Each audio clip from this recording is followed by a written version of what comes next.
assim: olha, hoje você não vai lá, hoje você vai para o campo de batalha, hoje você vai levar alimento para os seus irmãos. De forma que, quando Davi acorda naquele dia, ao se levantar naquele dia, Davi não sabia que o desafio que iria definir a sua vida estava prestes a acontecer. Porque é depois da vitória dele sobre Golias que Davi se torna conhecido, e que Deus coloca Davi na vitrine como o próximo rei de Israel. Davi não imaginava, ao levantar naquele dia, que ele precisaria enfrentar um dos maiores desafios da sua vida. Ele pensou que ele ia apacentar ovelhas, e o pai disse: não, você vai para o campo de batalha, vai levar o alimento para os seus irmãos. E quando ele chega lá, ele ouve o desafio de Golias, e começa então toda aquela história que nós conhecemos. A mesma coisa acontece comigo, com você, com todos nós. Nós não sabemos o que nos aguarda todos os dias, não é? Quando nós levantamos da nossa cama, nós não sabemos o que nos aguarda ao longo daquele dia. Pode ser que em questões de horas, a nossa vida ela vire completamente ao avesso. Pode ser que em questões de horas, as realidades da nossa vida sejam completamente alteradas. Um acidente, uma notícia, uma circunstância inesperada. Já dizia o poeta, e a gente canta isso, bem de manhã, embora o céu sereno pareça um dia calmo anunciar, vigie e ora o coração pequeno, pois um temporal pode abrigar. A gente não sabe o que aquele dia sereno, aquele céu calmo parece anunciar. A gente não sabe, que pode ser que naquele dia a gente receba uma notícia, a gente se depare com uma situação. Então, o que nós somos aqui, em muitos outros textos das Escrituras, exortados a lembrar, é que todas as vezes, todos os dias, ao acordarmos, deveria ser dever nosso, ou deve ser da nossa parte uma atitude prudente, buscar a Deus em oração. Seria um hábito muito bom da nossa parte, antes de qualquer coisa, antes do café, antes a gente parar, levar os nossos pensamentos ao Senhor e dizer: Deus, pode ser que este seja o dia mais importante da minha vida. Como é que você sabe que não vai ser? Seria prudente da nossa parte, todos os dias, ao acordarmos, dizermos ao Senhor em oração: eu não sei o que de mal ou bem é destinado a mim. Se vai ser um dia bom, se vai ser um dia ruim, mas eu peço que o Senhor me dê sabedoria, força, graça, para suportar tudo aquilo que tens preparado para mim. É prudente, é sábio e é espiritual da nossa parte, todos os dias, ao acordar, clamar ao Senhor, pedir ao Senhor: não se afaste de mim, prepare-me para tudo o que o Senhor tem preparado para mim nesse dia. Nós não sabemos, e graças a Deus que não sabemos, qual será o dia que a gente vai precisar enfrentar os gigantes. Davi não sabia. Davi, ele acordou acreditando que ia cuidar das ovelhas. E o pai dele disse assim: hoje você vai levar suprimento para os seus irmãos. E ao chegar lá, aconteceu aquilo que nós sabemos. E o texto nos mostra um detalhe importantíssimo sobre essa questão. Nós não sabemos quando as dificuldades surgirão, mas o texto nos mostra, por inferência, que devemos estar preparados para quando esse dia chegar. Porque o que habilitou Davi a enfrentar Golias foram as suas experiências passadas. Quando ele se apresenta a Saul para dizer que ele vai lutar contra Golias, Davi ouve uma contestação por parte de Saul. Dá uma olhada aí no verso 33. Quando Davi se apresenta, Saul diz assim para ele: não poderás ir contra este filisteu para pelejar com ele, pois tu ainda és moço, e ele homem de guerra desde a sua mocidade. Ou seja, Saul levanta barreiras para o desafio de Davi. E com razão. Davi ainda era um menino. Davi não tinha idade para fazer parte do exército. Davi era um pastor de ovelhas. Muito provavelmente chega ali vestido de um pastor de ovelhas, sem experiência em campo de batalha. E quando Saul levanta toda essa situação, Davi vira e diz para ele assim: é que você não conhece o meu passado, é que você não sabe o que Deus fez através de mim. E aí Davi imediatamente vira para Saul e diz o seguinte, verso 34: respondeu Davi a Saul: teu servo apacentava as ovelhas de seu pai quando veio um leão ou um urso e tomou um cordeiro do rebanho. Eu saí após ele e o feri e livrei o cordeiro da sua boca. Levantando-se ele contra mim, agarrei-o pela barba e o feri e o matei. O teu servo matou tanto o leão como o urso. Este incircunciso filisteu será como um deles, porquanto afrontou os exércitos do Deus vivo. Perceba, o que permite Davi lutar contra Saul foram as suas experiências passadas.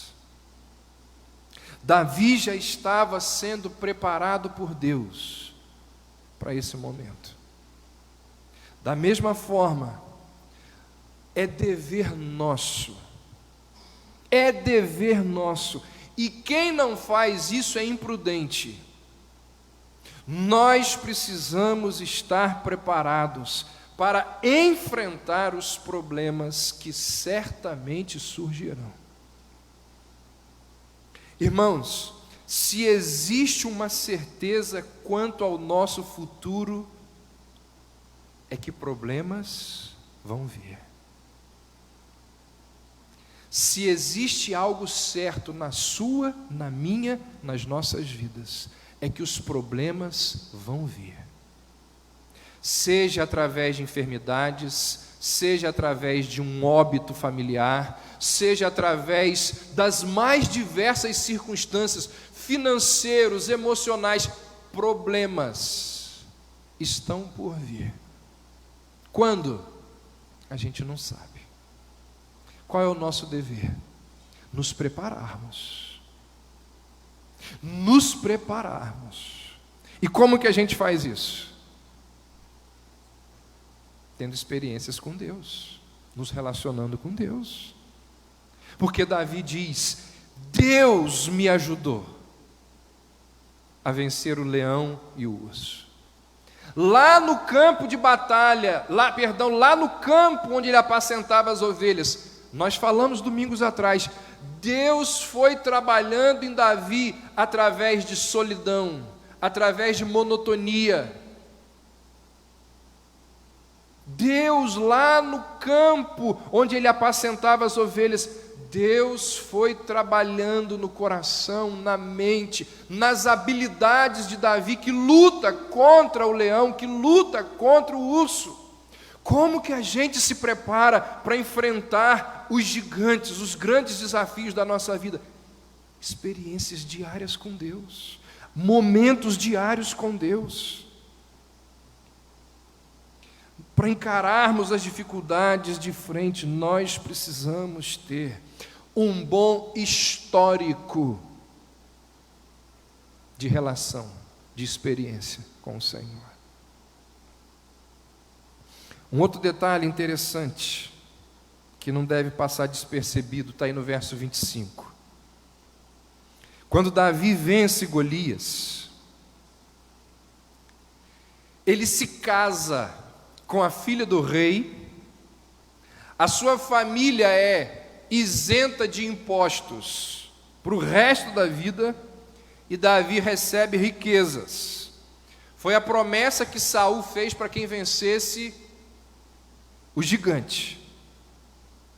Certamente que Davi, a gente vai ver isso nas próximas exposições do capítulo, certamente que Davi não enfrentou Golias por esses motivos. Eu vou derrubar o Golias porque eu vou me casar com a filha do rei, porque a minha família não precisará mais pagar impostos e porque eu vou ser abençoado com riquezas.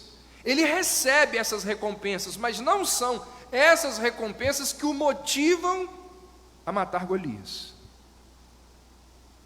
Mas o fato é que ele recebe essas recompensas.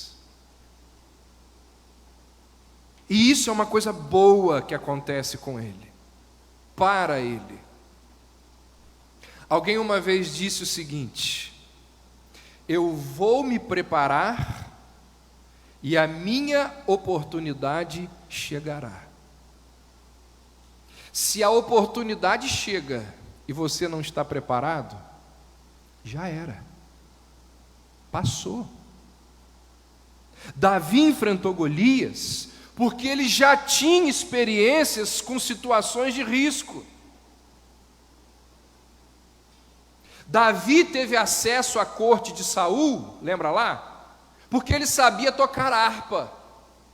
Se quando surge a necessidade de alguém que toque harpa por causa dos problemas de Saul, se Davi não sabe tocar harpa, como que ele vai para a corte? Se Davi não tem experiências com situações de risco no passado, como ele vai enfrentar aquele grande desafio que vai dar a ele a mão da filha do rei? Como que ele vai ter a possibilidade de oferecer à família isenção de impostos? Aparece um grande desafio e ele está preparado. Muitas portas são fechadas na vida de muita gente porque elas não se preparam. Precisamos aqui de pessoas que tenham esse e aquele outro critério. Você não se preparou. Você teve a oportunidade e não se preparou. A oportunidade vem e você perde. Percebe como que a Bíblia, ela nos ensina lições preciosas até para o nosso viver, até para o nosso dia a dia. Quando ele chega no local onde estava o exército, diz o verso 23, olha aí, que ele ouve as afrontas que Golias fazia para o povo de Israel, e falou as mesmas coisas que antes falara, fim do verso 23, e Davi o ouviu. E essa cena se repete a cada 40 dias. Cada dia resultando na mesma humilhação para Israel. Diz o texto que ninguém em Israel foi suficientemente valente para aceitar o desafio de Golias. A Bíblia, ela usa o número 40, que foi o tempo que Golias, o tempo de dias que Golias ficou ali, zombando e desafiando o povo de Deus, a Bíblia usa o número 40 para indicar um período definido de provação. Por exemplo, quanto tempo Israel ficou peregrinando no deserto? 40 anos. Quanto tempo Jesus ficou sendo tentado no deserto? 40 dias. A chegada então de Davi ocorre no exato momento em que completam 40 dias em que Israel está sendo humilhado e desafiado por Golias. Os israelitas, eles tiveram quase que 6 semanas para que pelo menos um soldado tivesse coragem suficiente de lutar contra o gigante. E se até agora ninguém havia se voluntariado, ninguém mais faria isso. O que o texto bíblico está dizendo é que Davi chega no campo de batalha exatamente no momento em que Saul e o seu exército, desanimado, desorientado, medroso, haviam sofrido uma enorme derrota moral. Golias havia, naqueles 40 dias, instituído uma derrota moral sobre Israel. Esse fracasso de Saul, do povo de Israel, prova que ambos não tinham mais, ou pelo menos naquele momento ali, o povo não tinha mais fé no seu Deus. Golias vira para o povo e diz mais ou menos o seguinte: eu não sou um pagão? Eu não sou um filisteu, odiado pelo seu Deus? Então por que nenhum dos homens aí do Deus vivo se levanta e vem lutar contra mim? Será possível que um guerreiro de 2,90 metros seja mais forte que o Deus vivo?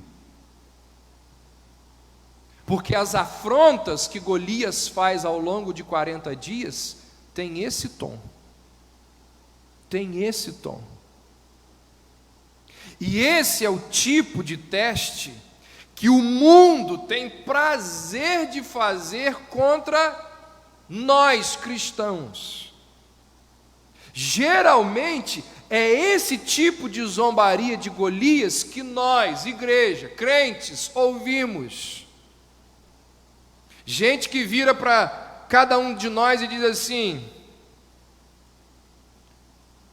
nós sabemos o que vocês ouvem todos os domingos ali nas mensagens proferidas pelo pastor Davi, pelo pastor. Eu sei muito bem o que é ensinado lá. Agora eu quero ver como que você se comporta. Me diz aí, como que você se comporta diante de uma tentação sexual? Seja no computador, seja na mesa ao lado, seja na casa ao lado. Eu sei muito bem o que vocês aprendem lá na igreja. Mas vamos ver a expressão de louvor a Deus quando você apanhar o diagnóstico e ali estiver escrito assim: irreversível.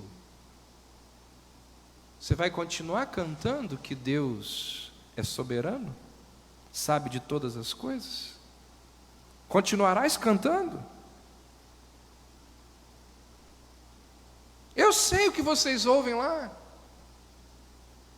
Mas vamos perceber como você age quando você estiver diante de uma prova dificílima a qual você precisa passar e ali do lado tem a cola.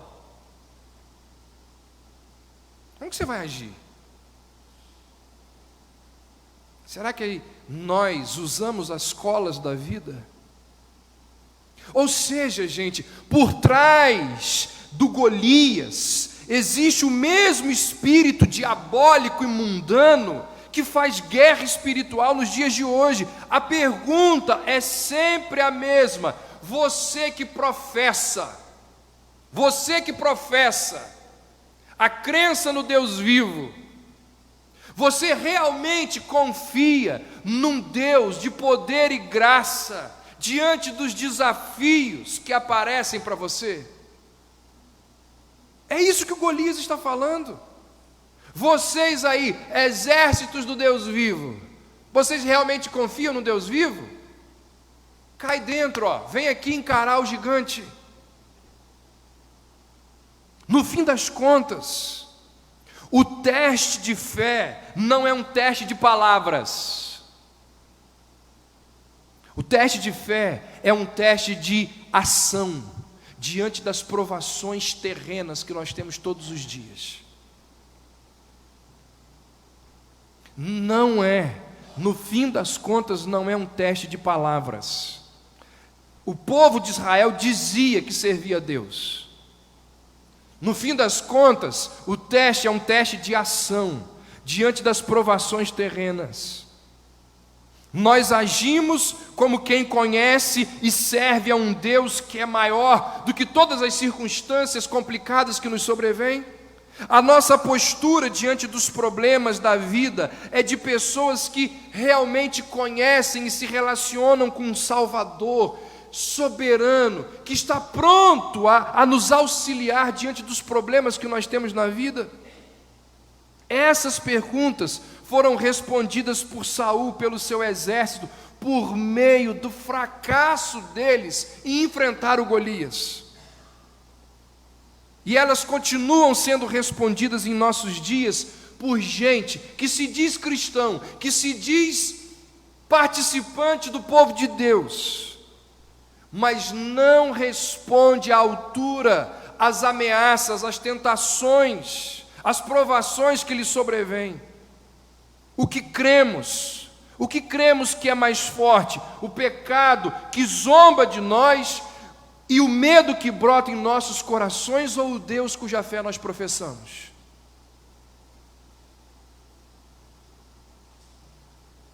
Olha o que Davi diz, verso 26.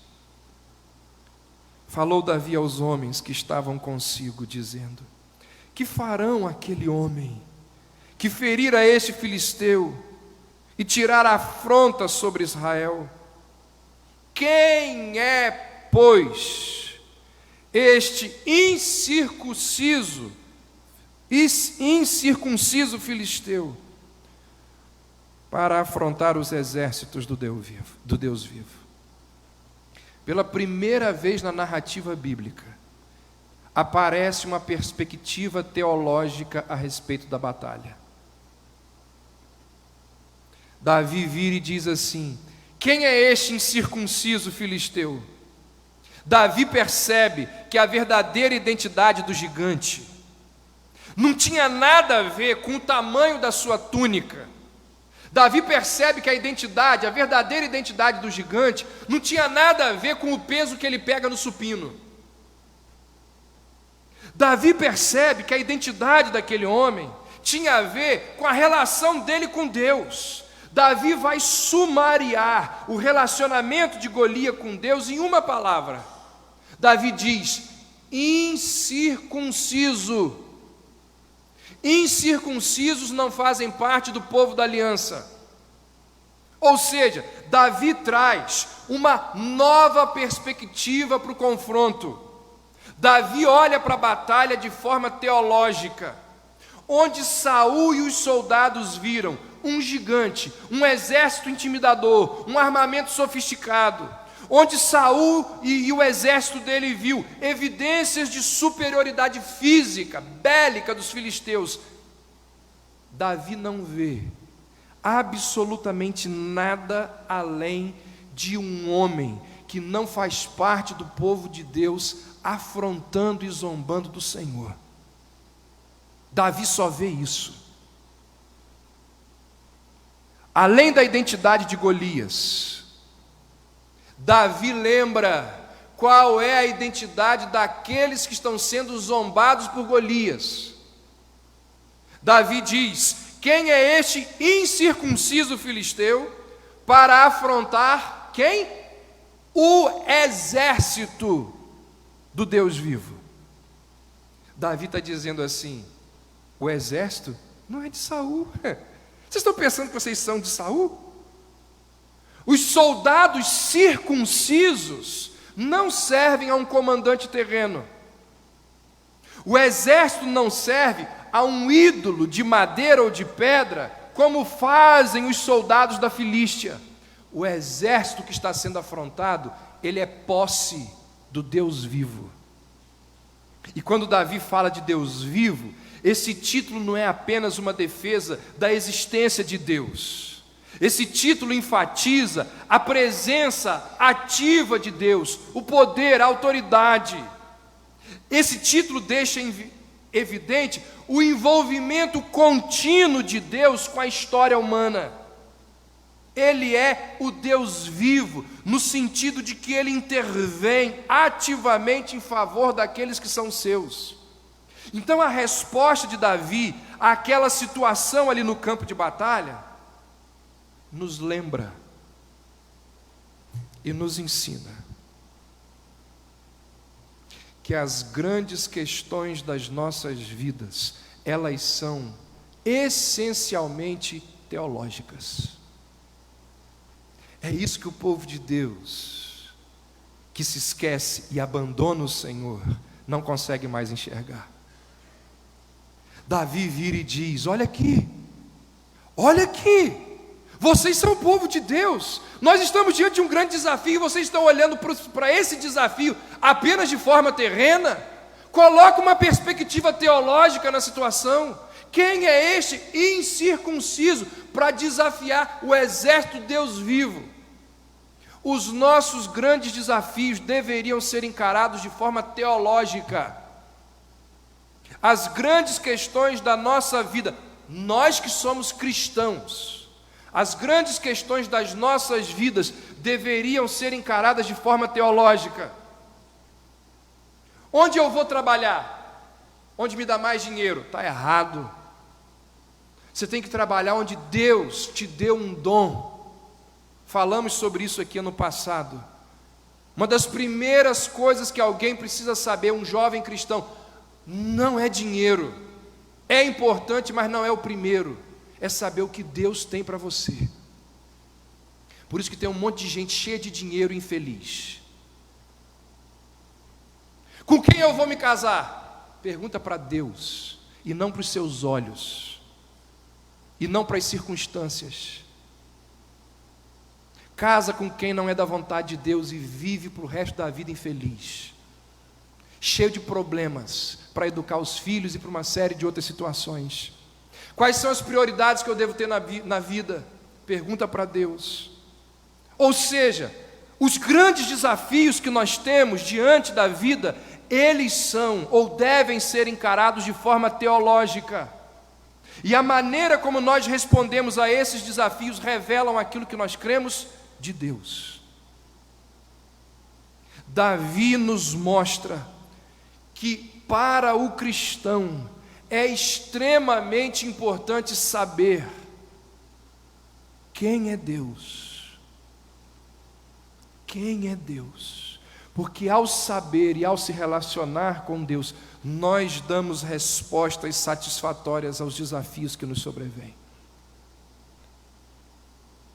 Nós vivemos numa era em que a igreja evangélica brasileira está sendo atacada, digamos assim, por Golias culturais, Golias espirituais, desafios gigantescos na área cultural, moral e espiritual. E ao mesmo tempo, os cristãos, povo de Deus, está sendo informado, muitas vezes do púlpito, que teologia não é algo relevante para as suas vidas.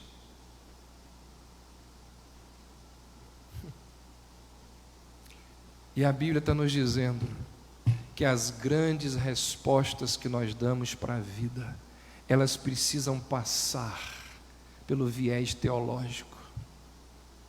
No exato momento em que os crentes mais precisam usar a sua mente, no exato momento em que os crentes mais precisam da força que vem das verdades bíblicas, os crentes conhecem cada vez menos a Bíblia. As igrejas trocam o ensino das Escrituras por entretenimento. Assim como Davi foi atacado, a gente vai ver isso depois, é porque a gente não leu aqui, mas talvez você lembre aí do texto. Quando Davi chega ali e pergunta sobre Golias, o Eliabe, o irmão mais velho, vira para Davi de forma desrespeitosa e vira para ele: o que você está falando aí, rapaz? Você é um pastor de ovelhas. A gente vai ver isso semana que vem. Que história é essa? Quem é você? Se coloca no seu lugar. Você está com cheiro de ovelha aqui.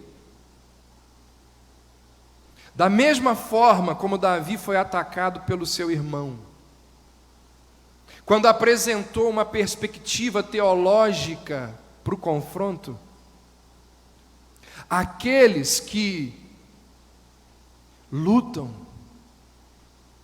e exortam a igreja para valorizar as questões teológicas, também são taxados de arrogantes, também são taxados daquilo que não deveriam ser rotulados. Continua a mesma coisa. Golias havia desafiado Israel durante 40 dias. E o desafio dele foi: mandem só um homem, só um, para lutar contra mim. Apenas Davi se mostrou disposto a responder a essa provocação. E sabe por quê? Sabe por quê que só Davi? É o que o texto dá a entender. Por que Davi se levanta e luta contra Golias? Porque ele conhecia o seu Deus. Porque ele conhecia a história daquilo que Deus fez com o seu povo. Ele vira para Saul e diz: o mesmo Deus que me livrou das garras do leão e do urso, esse Deus me livrará das mãos desse filisteu.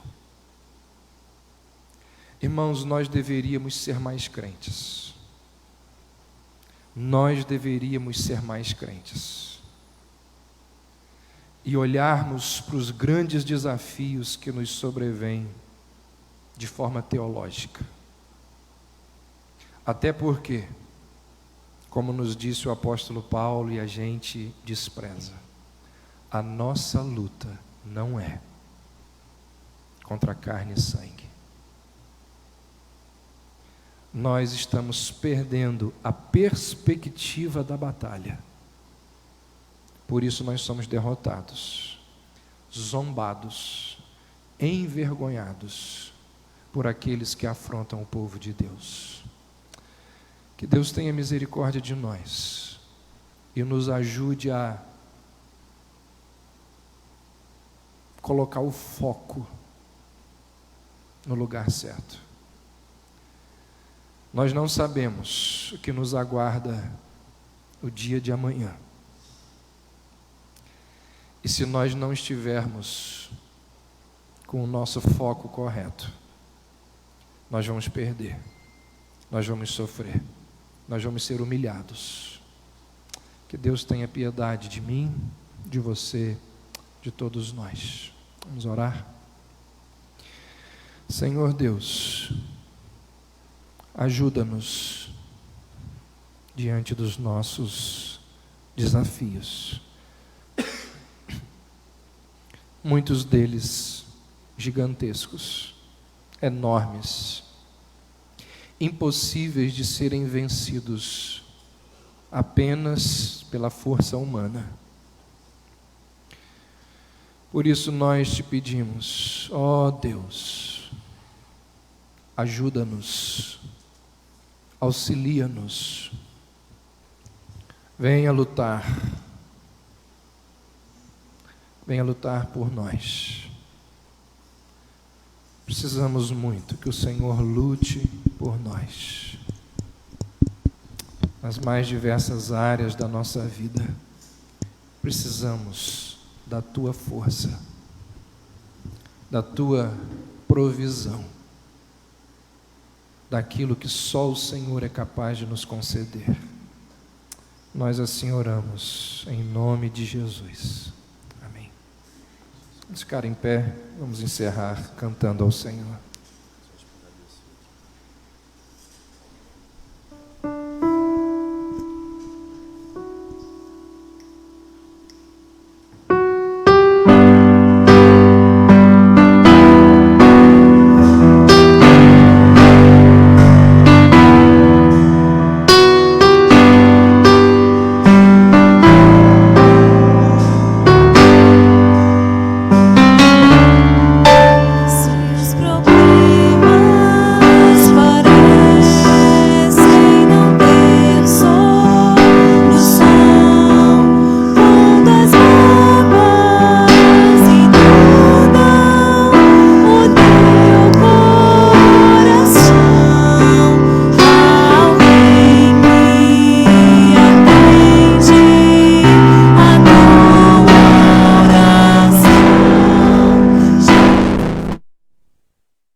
Stop.